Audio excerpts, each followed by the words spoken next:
పూర్వం రంగాపురం అనే గ్రామంలో ఒక పెద్ద జమీందారైన కృష్ణారావు అనే వ్యక్తి ఉండేవాడు. అతను ఆ ఊర్లో చిన్న పెద్ద వ్యాపారాలు, వ్యవసాయం చేస్తూ చాలా మందికి ఉపాధి కల్పిస్తూ ఉండేవాడు. అలాగే అతనికి రోజు ఉదయాన్నే నిద్రలేచి తన ఇంట్లో ఉండే పాతబడ్ల ఎడ్లబండికి దండం పెట్టుకునే అలవాటుంది.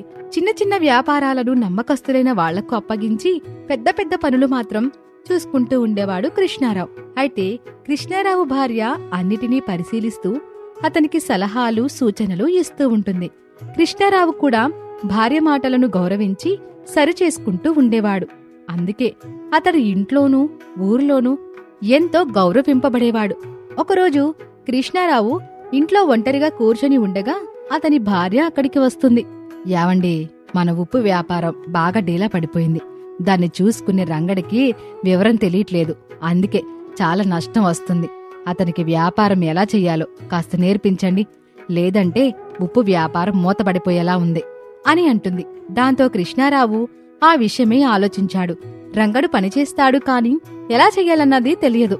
తనకు తెలిసిన ఒక విధానంలోనే ప్రయత్నించి ఇంతే ప్రాప్తం అనుకునే స్వభావం తనది. కాని మోసం చేయడం తెలియని వ్యక్తి. అందుకే కృష్ణారావు రంగడిని నమ్మి ఉప్పమ్మే బాధ్యత అప్పగించాడు. అయితే రంగడికి నేర్పిస్తే నేర్చుకునే గుణం ఉంది. కృష్ణారావు రంగడికి వ్యాపారం అంటే ఏంటో, ఎలా చెయ్యాలో నేర్పించాలని నిర్ణయించుకుంటాడు. రంగడు ప్రతిరోజూ ఉదయాన్నే కొన్ని ఉప్పు బస్తాల బండి మీద వేసుకుని ఒక్కో రోజు ఒక్కో ఊరికి వెళ్లి అమ్మి వస్తూ ఉంటాడు. కృష్ణారావు ఒక నిర్ణయానికి వచ్చాక రంగడికి వ్యాపార మెలకువలు నేర్పించాలని నిర్ణయించుకున్నాడు. తర్వాత రోజు ఉప్పు బస్తాలతో రంగణ్ణి తన వెంటబెట్టుకుని కృష్ణారావు పక్క ఊరికి బయలుదేరాడు. వేరే ఊరు వెళ్లాలంటే ఒక నదిని దాటాల్సి ఉంది. ఇద్దరూ నది దగ్గరికి వెళ్లారు. అక్కడ 2 పడవలు కనిపించాయి. రంగయ్యకు ఆ పడవలు నడిపే జాలరుల గురించి తెలుసు. కృష్ణారావు అడగకుండానే వాళ్ళ గురించి టకటకా చెప్పేశాడు. తన గురించి కృష్ణారావుకి మంచి అభిప్రాయం కలిగించాలని తాపత్రయపడ్డాడు రంగడు. అయ్యా, ఈ పడవలు నడిపే ఇద్దరి గురించి నాకు తెలుసు. ఆ మొదటి పడవవాడున్నాడే, వాడు గజేతగాడు. అది వాళ్ళ నాన్నిచ్చిన పడవ. చాలా బాగా నడుపుతాడు. ఆ పడవెక్కితే మనం త్వరగా అటువైపుకి వెళ్ళిపోవచ్చు. ఇక ఈ రెండో పడవవాడు ఓ మోస్తరు ఈతగాడు. ఇప్పుడిప్పుడు ఈ రంగంలో స్థిరపడుతున్నాడు. ఏదైనా అనుభవమే కదండి. అందుకే మొదటివాడి పడవ ఎప్పుడు నిండుగా వెళ్తూ ఉంటుంది. మనం కూడా ఆ మొదటి పడవలోనే వెళ్దామా? త్వరగా వెళ్ళిపోతాం అని ఉచిత సలహా ఇచ్చాడు. కాని కృష్ణారావు దానికి ఏమాత్రం ఒప్పుకోలేదు. రెండో పడవలోనే వెళ్దామని చెప్పి ఆ పడవ ఎక్కి కూర్చున్నాడు. రంగయ్యకు కృష్ణారావు నిర్ణయం వేరిలా అనిపించింది. అయినా కృష్ణారావు వెంబడే వెళ్లాడు.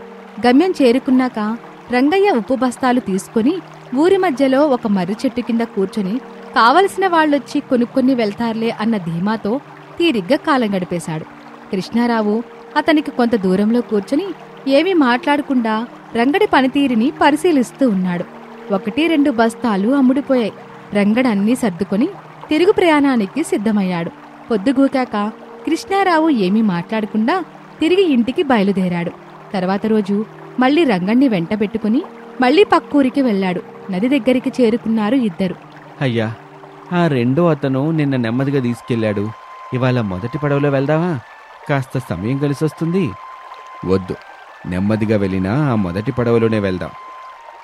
అయ్యా, మీరేమీ అనుకోనంటే ఒక మాట అడుగుతాను. అడుగు. మీరు త్వరగా వెళ్ళిపోతామన్న పడవ ఎక్కకుండా నిదానంగా నడిచే పడవే ఎందుకు ఎక్కుతున్నారు? అది నీకు అర్థం అవ్వాలంటే చాలా సమయం పడుతుందిలే. అది సరేగాని, నువ్వు ఉప్పు బస్తాలు తీసుకొని మర్రి చెట్టు కింద కూర్చొనున్నావు. మరి ఉప్పు ఎలా అమ్ముతావు?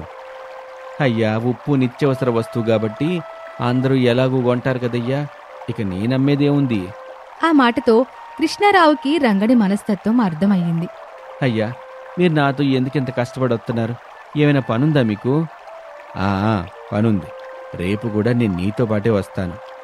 మీరెందుకయ్యా రావటం? ఆ పని ఏదో చెప్తే నేనే చేసి పెట్టేసి ఉప్పు కూడా అమ్మేసి వస్తానుగా. రేపు ఉప్పు నేనమ్ముతాను. మీరా? నేనే. అలా అమ్మే నేను ఈ స్థాయికి వచ్చాను కదా. అది నాకు కొత్త ఏమీ కాదులే అనగానే రంగడు ఏం మాట్లాడలేకపోయాడు. తర్వాత రోజు ఉదయం రంగణ్ణి వెంటబెట్టుకుని ఊరికి వెళ్లాడు. రోజులాగే రంగడు మర్రిచెట్టు దగ్గరికి వెళ్లబోతుంటే కృష్ణారావు ఆపాడు. ఇక్కడ కాదు అని చెప్పి కృష్ణారావు ఒక ఉప్పు బస్తా ఎత్తుకుని వీధంతా తిరుగుతూ అమ్మకాన్ని సాగించాడు. ఉప్పమ్మా ఉప్పు, కల్తీ లేని సముద్రపు ఉప్పు, రావాలమ్మా రావాలి అని గొంతు చించుకొని అరుస్తున్నాడు. కష్టమనిపించినా సరే ఆగకుండా అరుస్తూ తిరుగుతూనే ఉన్నాడు. రంగయ్య కాళ్ళు ఈడ్చుకుంటూ నడుస్తూ ఉన్నాడు. ఇళ్లల్లో ఉండేవాళ్లు బయటకొచ్చి కొంటున్నారు. రోజు ఒక్క బస్తా కూడా అమ్ముడుపోని పరిస్థితిలో కృష్ణారావు మాత్రం చాలా బస్తాలని అవలీలగా అమ్మేశాడు. రంగడు మాత్రం అది చూసి నోరు వెళ్లబెట్టి నడుస్తూ ఉన్నాడు. బస్తాలన్నీ మధ్యాహ్నం వేళకి ఖాళీ అయిపోవడంతో రంగడితో మళ్లీ నది ఒడ్డుకి వెళ్ళిపోయాడు. రంగడు మాత్రం ఏమీ మాట్లాడకుండా వెనకాలే వెళ్లాడు. త్వరగా తీసుకెళ్లే పడవ అక్కడే ఒడ్డున ఉన్నా కృష్ణారావు మాత్రం ఆ పడవ ఎక్కింది లేదు. చాలాసేపు చూసి చూసి అసహనం పెరగడంతో రంగడు నోరు విప్పాడు. అయ్యగారు, ఒక పడవ ఉందిగా, అందులో వెళ్ళిపోదామా? లేదు, నెమ్మదిగా వెళ్ళే పడవ వచ్చాకే వెళ్దాం. ఇప్పుడు ఇందులో వెళ్తే త్వరగా వెళ్ళిపోతాం కదయ్యా. ఇప్పుడు నువ్వు ఇంటికి త్వరగా వెళ్ళిపోయి చేసేదే ఉంది. నువ్వు కూడా ఇలాగే త్వరగా వచ్చిన పని కానిస్తే రోజూ త్వరగా వెళ్ళిపోతావు కదా. అంటే అది లేదు, ఇది లేదు. ఆ పడవ వచ్చే వరకు ఇక్కడే ఉందాం మనం అని చాలాసేపు ఎదురుచూసి ఆ పడవతను వచ్చాకే కృష్ణారావు ఎక్కాడు. ఇదంతా చూసిన రంగడికి కృష్ణారావు పద్ధతి ఏంటో అర్థం కాలేదు. ఇద్దరూ పడవెక్కి బయలుదేరారు. కొంచెం దూరం వెళ్ళాక మొదటి పడవ మునిగిపోయి కనిపించింది. అతను గజఈతగాడు కాబట్టి ప్రాణాపాయం లేకుండా బయటపడ్డాడు. ఇక రెండో పడవలో ఉన్న రంగడు, కృష్ణారావు ఇద్దరు కూడా ఈ సన్నివేశాన్ని చూశారు. రంగడైతే చాలా బెదిరిపోయాడు. వీరి పడవ మాత్రం నిదానంగా ఒడ్డుకు చేరింది. ఒడ్డుకు చేరాక కృష్ణారావు రంగడితో ఇలా అన్నాడు. చూసావా రంగయ్య, మొదటివాడు గజ ఈతగాడు కాబట్టి ఎలాగైనా బయటపడగలను అనుకుంటూ అతి నమ్మకంగా ఉంటాడు. పైగా అతనికి ఆ పడవ తండ్రి ద్వారా వచ్చిందని నువ్వే చెప్పావు. అంటే అతని కష్టార్జితం కాదు కాబట్టి నిర్లక్ష్యంగానే ఉంటాడు. అందుకే అంత వేగంగా వెళ్తాడు. కానీ రెండో అతను నెమ్మదస్తుడు, స్వయం కృషితో పనిచేస్తున్నాడు కాబట్టి చాలా జాగ్రత్తగా పడవని తోల్తాడు అంటూ కృష్ణారావు విషయం చెప్పాడు. రంగడికి అప్పుడు గాని విషయమేంటో అర్థమవ్వలేదు. మరి ఈ ఉప్పు వ్యాపారం కూడా బాగా సాగటానికి మెరుగైన ఉపాయం చెప్పండి అయ్యా. రంగయ్య, ఉప్పు అనేది నిత్యవసర సరుకు కాబట్టి ఖచ్చితంగా కొంటారని నువ్వు ధీమాగా చెట్టు కింద కూర్చొని ఉండేవాడివి. అది అతి నమ్మకం. ఎవరైనా సరే స్వయం కృషి చేయనిదే ఏ పనిలోనూ ఎదగలేరు. నమ్మకం ఉండాలి, కానీ అతి నమ్మకం ఉండకూడదు. నువ్వు ప్రతి వీధి తిరగాలి. మన సరుకు కొనుగోలు చేసే వాళ్ళకి అందుబాటులో ఉండేలా చెయ్యాలి.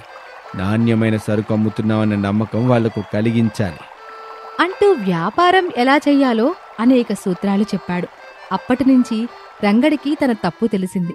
తర్వాత రోజు నుంచి రంగడు నెమ్మదిగా వ్యాపారం చేస్తూ తన కృషిని నమ్ముకుని సాగాడు. దాంతో నెమ్మదిగా ఉప్పు వ్యాపారం లాభాల్లోకి రావడం మొదలుపెట్టింది. ఎప్పుడో విజయమనేది ఒక రాత్రిలో రాదని, స్వయం కృషే దానికి పునాదని తెలుసుకున్నాడు రంగడు. కృష్ణారావు మాత్రం రోజులానే ఉదయాన్నే నిద్రలేచి ఆ పాతబడిన ఎడ్లబండికి దండం పెట్టుకున్నాడు. అందరికీ అది ఆశ్చర్యంగా అనిపించినా కూడా ఆ ఎడ్లబండితోనే కృష్ణారావు తన ప్రయాణాన్ని మొదలుపెట్టాడు. దాంతోనే మొదలైందని కృష్ణారావుకి గల అభిమానం అటువంటిది. స్వయం కృషితో పైకొచ్చాడు కనుకే ఆ మాత్రం చాదస్తం ఉంటుందిలే అని అందరూ అనుకున్నారు. ఇది ఇవాల్టి కథ. మరొక ఆసక్తికర కథతో మళ్ళీ కలుద్దాం. విజయపురంలో నివసించే ఉజ్జయినుడికి పెద్ద పెద్ద వ్యాపారాలు చెయ్యాలని కోరికలుండేవి. ఆ కోరికలకు తగ్గట్టుగానే ఉజ్జయినుడు ఎంతో కష్టపడి పనిచేస్తూ ఉండేవాడు. ఒకరోజు అతను తన స్నేహితుడైన రామసేతు దగ్గరికి వెళ్లాడు. ఏంటి సేతు, ఎలా ఉన్నావు? కొద్ది రోజుల్లో నీ పెళ్ళని విన్నాను. నేను విన్నది ఏదీ నిజం కాదు కదా అని సందేహంగా రామసేతుని అడిగాడు ఉజ్జయినుడు. అప్పుడు రామసేతు నవ్వుతూ, అయ్యో ఉజ్జయ, నీవు విన్నది అక్షర సత్యం. నాకింకో 2 వారాల్లో పెళ్లి జరగబోతుంది. నువ్వు తప్పక రావాలి మిత్రమా. నేనింకో 2 రోజుల్లో పెళ్లి ఆహ్వాన పత్రికను తీసుకుని మీ ఇంటికొస్తాను. ఏంటి, నన్ను పెళ్లికి ఆహ్వానించటానికి మా ఇంటికొస్తావా? అసలు నువ్వు పెళ్ళెందుకు చేసుకుంటున్నావు అని ఉజ్జయినుడు అడిగాడు. ఆ మాటకి ఏం చెప్పాలో అర్థం కాలేదు రామసేతుకి. అదేంటి ఉజ్జయ్య అలా అంటావు? మనకిప్పుడు పెళ్లి వయసు వచ్చింది కదా, ఇక పెళ్లి చేసుకోకపోతే ఎలా? ఏంటి, మనకి పెళ్లి వయసు వచ్చిందా? అదేంటి, అది ఎలా కనుక్కోవటం?